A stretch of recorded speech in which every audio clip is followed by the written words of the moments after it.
Okay, this video, I guess, is a an open provocation. I'm going to attempt to pick a fight with Veritas, and unfortunately, the last couple of videos have been on these really obtuse kind of subjects. I mean, one of them was on the God delusion kind of idea that the accusation that people of faith are delusional, and I've sort of done a video on that already, so that's kind of a dead issue for me. And the recent discussion was between him and Azranak about moral objectivity, and unfortunately I have to agree with Veritas. I mean, I thought Azranak's argument was kind of lame. I mean, it's this, yes, go read, the antiquity again. Let's go back to the historically to find some character that could tell us what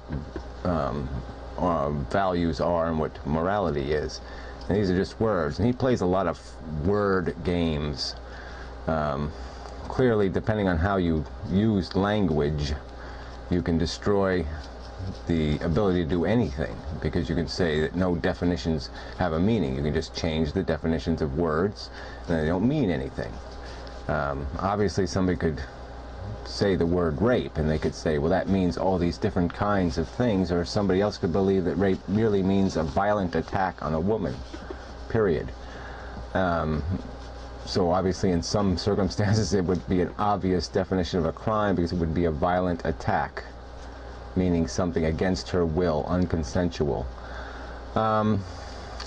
causing harm. That's the essence of morality for me. I've made that argument that it's all about harm. And there is an objective reality out there waiting for us to discover it. There is an objective equation just as real as m equals blah blah squared. It's right there. It's out there. All we have to do is find it. But there is a morality out there. There's a truth about what is good and what is not good, what is productive and what is destructive, and all we have to do is know how the engine is functioning, what exhaust it's producing, what pollutants it's producing, for what work it's producing. And once we have those values, then we can make a judgment about its productivity. And that's the nature of morality. It's really an assessment of our productivity. So and what is likely, in the terms of the word virtue, would mean what is likely to produce a more productive result in our behavior. Obviously, we can't know all the nuances of every behavior and every action we take. Good intentions can, create a bad result, just because we have no way of calculating all the permutations, but we know the probabilities. So anyway, back to Veritas.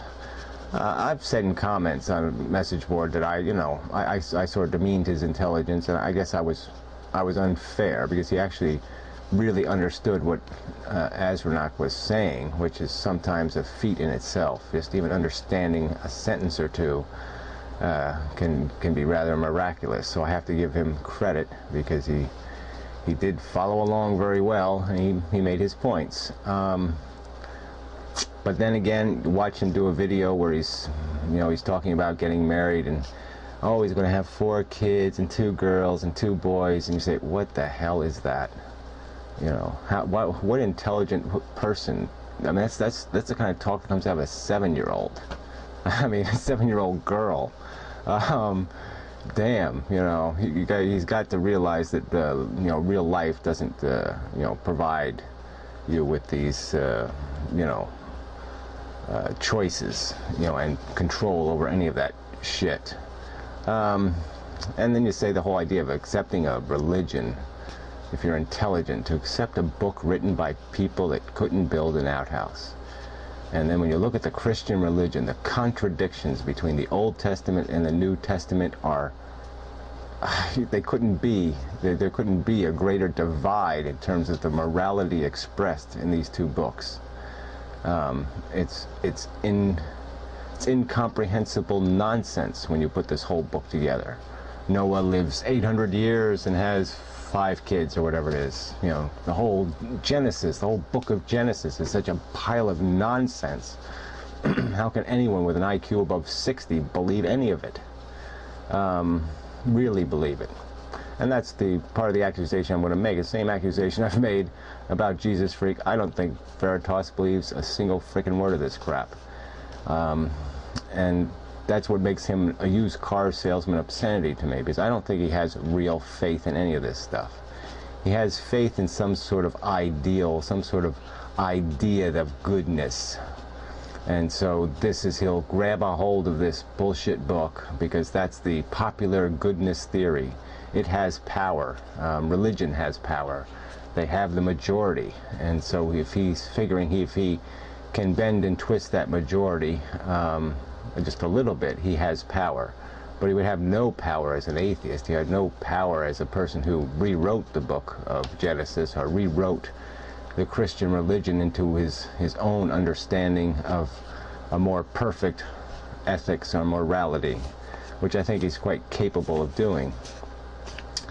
So that's where I see a huge corruption, because like I said, I don't buy it. And also, if you really believe the Christian religion, if you read the friggin' book, as he obviously has, and if you've read other philosophy, as he obviously has, you are going to understand that the ideal life, the perfect life, the better life to live is not a life, of a wife and 4 kids. That's not what the Bible would direct.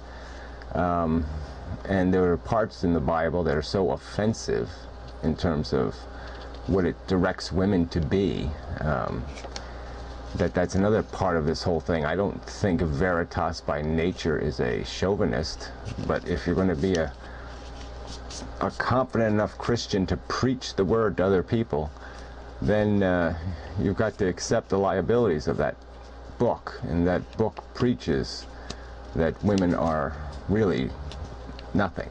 They are, dishwashers and baby factories, and that's it. That's why nuns are wearing those funny habits in the Catholic Church, is because that's what they're supposed to be doing. That's how women are supposed to look. They're supposed to be covering their hair, and they're supposed to be, there's a lot of crazy Muslim crap also in the Christian religion. But anyway, like I said, if you were really a Christian, if you really believed in God, in the Bible, you would do everything you could to get the best seat possible in heaven. And it's clear in the Bible that you're really supposed to be a disciple.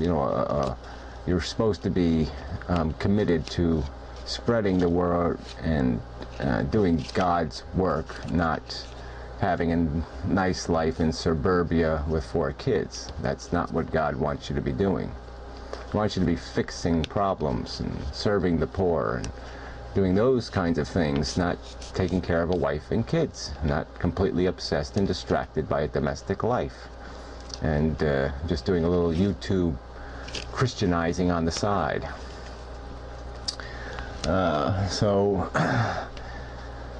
Yeah, so see, that's the other thing about Veritas. He doesn't do videos that give you much to fight with, because they're all this, kind of obtuse crap. I mean, proving, the existence of God by going through some convoluted explanation of how the universe couldn't be possible in its present configuration by accident alone. There's no possible way that planet Earth could have won a lottery where everything fell into place and it had the winning ticket in terms of the circumstantial reality of the physics. And it's just these, like the very complex arguments saying very basic things. And what they're saying is just stupid. There's all kinds of possible lotteries in the universe. Probability has nothing to do with possibility.